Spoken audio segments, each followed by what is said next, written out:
Sneakers and Cleats, the podcast.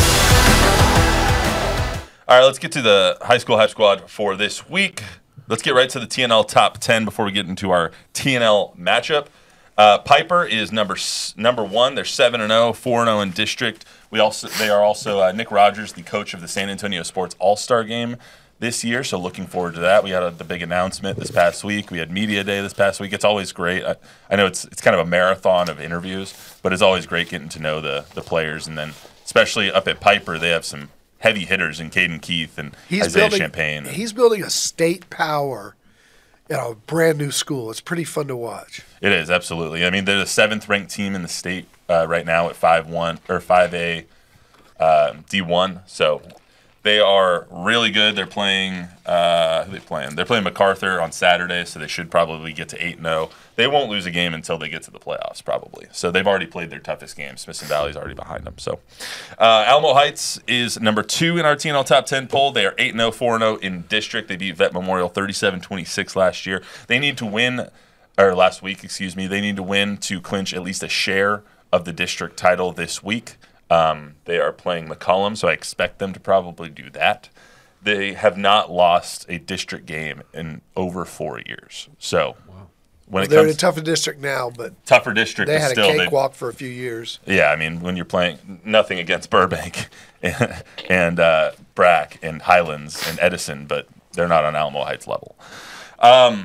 Steele is 6-1. They're number 3 in our TNL top 10 poll. They're 3-0 in district. They defeated Judson 56-3 2 weeks ago, which was one of the biggest, most lopsided matchups in the history of those two programs. The Knights resume play this week after an open date, ready to make a charge for their 5th district championship. They're playing San Marcos, who is 0-9, so expect them to continue and win that game as well. The story there, though, is interesting. Isn't San Marcos still sanctioned? Yes. So they can't play varsity, right? These kids, these quote unquote alleged recruits that are all playing JV football because they're ineligible to play varsity. But from what I understand, the JV is winning 77-0 every week. Like San Marcos's best players, if they could play varsity, they'd be battling for that district championship. They're that good. I think they can next year. Right? Yes, all those kids are going to show up and play as seniors at some point. That game happens Friday night, 7:30 at Lenhoff. Southwest is 7-0, 5-0 in district. They beat Southwest Legacy in the Fire and Armor Bowl 41-13. They are 7-0 for the first time since 2009. So pretty good season down there for Coach Franco in Southwest. They're now 4-3 in the Fire and Armor Bowl. They have a whale of a game in 2 weeks. So next week when we're doing TNL Top 10, we'll be talking about a Southwest John Jay matchup. And looking forward to that. That's going to be a hell of a game. Yeah. Brennan is number 5 in our TNL top 10 poll. They're 6-1, 5-0 in district. I tweeted this out. They might be the hottest team in Texas. Like ever since they lost to Reagan, they have just been crushing people. 72-7 this week over Holmes. They've scored 244 points in their 5 district games. They are just crushing people, and it's relentless too. Next game they play is Friday night, 7:30 at Gus against Stevens. John Jay, the aforementioned John Jay Mustangs, are number 6. They're 7-0, 5-0 in district. They beat Laredo Nixon 44-7. They play a 1-win Laredo Martin team, 7 p.m. on Friday at Gus before the looming showdown against Southwest. They lose Jackson Gutierrez and still go 7-0. Very impressive. Absolutely. Program built for success. Yep, their offense is finally catching up to their defense this year too, so look out. Absolutely. Their defense, they were winning games like 9-3, and now they're winning 44-7. So their defense is lights out. Smithson Valley, 5-2, 3-1 in district. They beat Wagner pretty good, 47-7 last week. They put the clamps on the explosive Wagner offense, holding them to 179 total yards. Holding Seguin to 179 yards the week before, Wagner to 139 yards last night. Or last week. They play New Braunfels 7 p.m. on Friday at New Braunfels. Harlan is 6-1. They are 8th in our TNL Top 10 poll. They defeated Stevens 49-14 49-14 last week.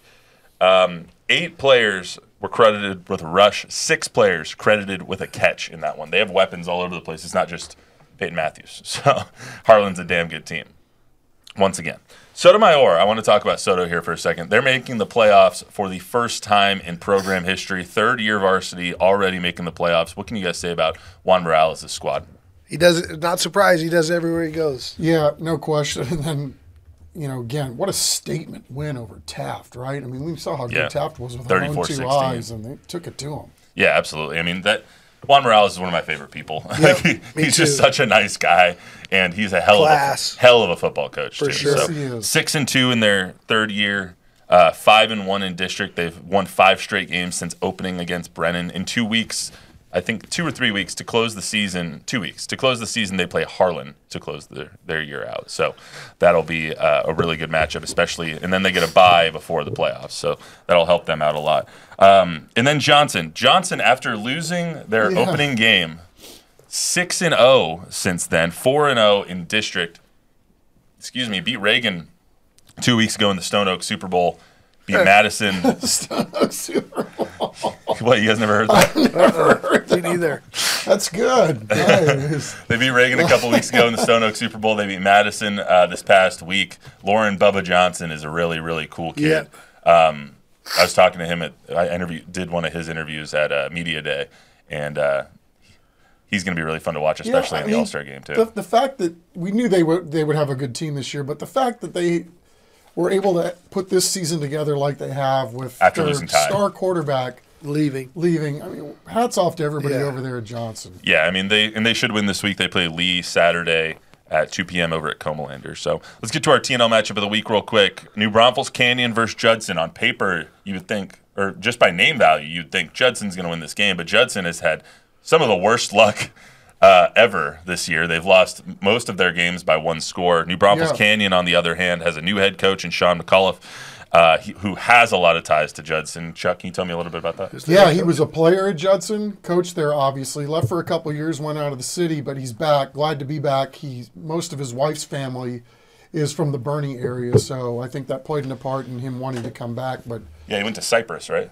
Should be fun though tonight, because the fact that it is homecoming for Judson, and the fact that there are guys on the staff on Sean's staff that also went to Judson with him, and the fact that he and Coach Soto were at least on the same football field back in high school too. One was a sophomore and one was a senior. So there you go. Cool. Well, Yeah, a lot of Judson ties. So Yeah. Chuck, when you're looking at keys to the game, I know I heard you talking to Sean a little. I think it was on Monday or Tuesday or whatever it was. What are his keys to victory here tonight? I think for Canyon, it's be able to stop the explosive plays. Right, Judson's always got guys that can hit home runs every time they touch the ball. And, just talking to Coach Soto, too, over at Judson, he just wants his guys to stop shooting themselves in the foot. You touched on it. I mean, 4 of their 5 losses in those 4 games, they lost in the closing minutes of those games. So you look at 2-5, and Coach Soto said, are we the best 2-5 team in the state? My kids believe it. So I think he believes it, too. So I think we're in for a good one tonight. Yep. Any addition there, John? Well, I'm looking forward to seeing Canyon's offense. Their running back and their offensive line is really, really big, and their running back putting up huge numbers. So Judson's got their hands full trying to stop that ground game. Let's hear from Coach Sean McAuliffe here real quick before we get out of here. You're coming in, you're instilling an entirely new program and stuff like this. Sometimes it takes a year or two. Why has this team done so well so quickly under your new system? I think it's a combination of things. First of all, we got great senior leadership. These kids have been through, unfortunately, some multiple coaches changes, and they've handled it all in stride. I think we've got a great community that backs these kids. We get great crowds every night that we get to play here at home and on the road. So there's a big-time support for extracurriculars in general, and then I think it also has a lot to do with the culture of our campus. I think you combined all those things, and a staff that I was able to put together, 2 of them, Aaron Carter and Chad Way, were on my staff at Judson at a different time. And, you put all those factors in the mix, and a little bit of luck, we're at where we're at, and, I couldn't be happier. have you thought about maybe what the emotions are going to be this week when you go back there, or is it just like, you know what, it's another faceless opponent, it's just another game on the schedule? Yeah, I mean, that place will always be special just because of I grew up there, I played there, played for one of the best in the business, Coach Rutledge. And being able to coach there was a special time in my career. But in all honesty, we're looking forward to driving down 35 and teeing it up and hopefully trying to get another win. And all bets will be off at 7:30. I'm not going to take a trip down memory lane. I'll be trying to figure out how to get these kids to tackle some really, really fast athletic kids, and then hopefully offensively that we move the ball consistently enough and get this thing hopefully into a 4-quarter game where we got a chance in the end. Coach McAuliffe seems like a really nice guy. I haven't met him yet, so I'm looking forward to meeting him tonight at TNL. So he had some good Judson teams, man. Didn't they go to back-to-back state semifinals when he was there? Yeah. You got three of his former players in the league right now. Who? Sincere Which McCormick. ones? Sincere? Rashad Wisdom. Oh, there you go. Big dude. Trey Flowers and Leal. Big Marv. There you go.